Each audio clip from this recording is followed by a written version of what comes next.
My alternator is no longer producing adequate voltage, so I'm going to change the electrical brushes inside this. It's off of a 1984 Toyota Land Cruiser FJ60 with a 2F engine. These are the brushes. I got these from O'Reilly's.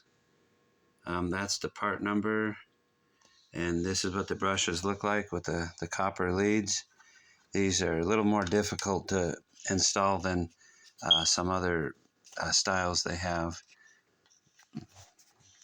And on this case here,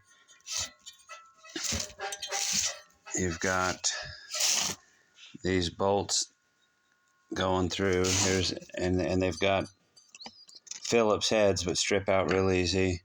So I'm going to be putting a small set of vice grips on to break them loose at this point. And then when I achieve that, I can use the screwdriver to take those Phillips bolts out.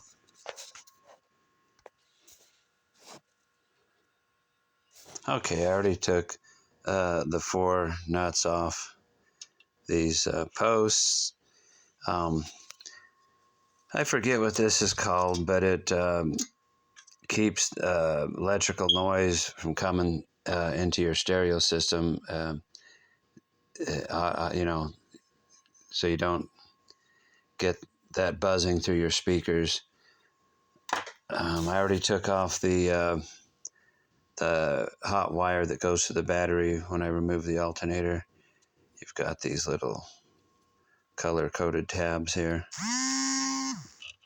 Remove that. Remember, where they go. Orientate yourself. All right, I've already moved all the Phillips head screws from this. So there's the lid, and that exposes that, and then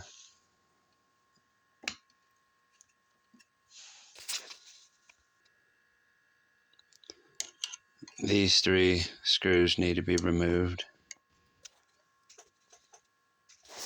All right, with those 3 screws removed, you can pull this out. And sorry about that's all that you're gonna see, nothing special there.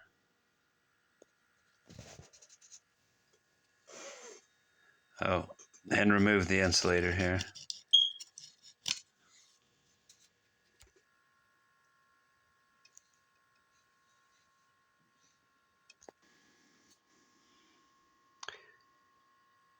I put a line through the body of the alternator here, through these 3 pieces, the bottom half, the middle ring, and then right here, just to orientate, cut down on confusion later on when you're putting it back together. Of course, these 2 oppose each other, but it wouldn't be hard to place it over here on that.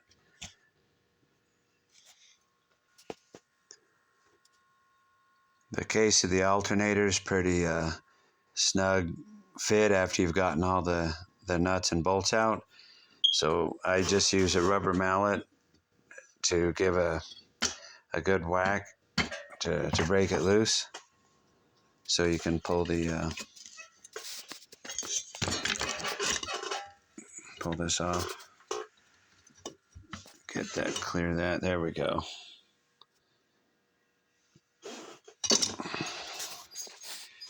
And there's the brushes right in here. Spin that around. Sorry, my phone is not focusing very well. The brushes are in there. Let's see if we can. All right, to get to the brushes, we're gonna grab this and lift that off. You see that? Pretty easy. There's the brushes. They're protruding out of the... Not sure, they look good, so I'm not sure what's going on. So my brushes look pretty good. I'm not going to replace them. Here's the new one. The hardest thing to do when I did replace them was to get that copper lead inserted, pushed through here, and getting it to come out. Boy, I'm so sorry about the focus on my phone. Getting the lead to come out these little holes in the back so you can solder them.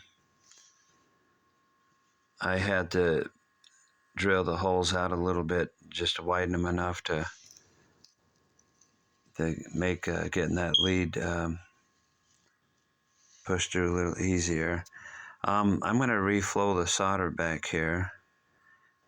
Didn't do a very good job last time,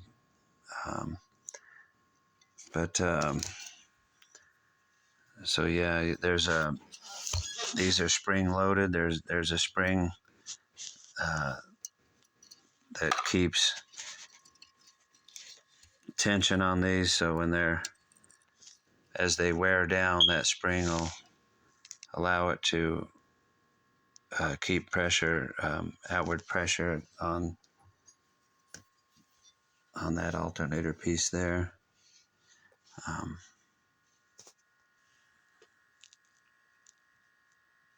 When you install the new brush and lead, leave them hanging out of the little, when you solder it in the back, leave these hanging out so you got outward movement, and then you're going to press them in when you reinstall it on here. But if you pull the wire all the way out the back and these are receded like that, and you solder it, they're not going to move outward as they wear down to keep pressure. So just let them hang out.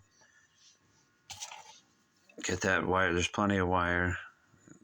Bring that out the back. Solder them in place. Ooh, that looks horrible. When you put this back on, it insulates these prongs. It separates them so they don't come in contact with each other. Okay, putting it back together, you're gonna find that it doesn't readily go back flush. So just like how you had to use a mallet to break it apart, I need to take up that side a couple of good hits to get this over the bearing till it flushes up. So I'm going to turn the camera off to do this. All right, I've got my timing marks all lined up there. That's going to help me get these bolts lined up as it goes through the case to hold it together. All right, hopefully somebody gets some useful pointers out of this. I know it's not a good video, but there you go.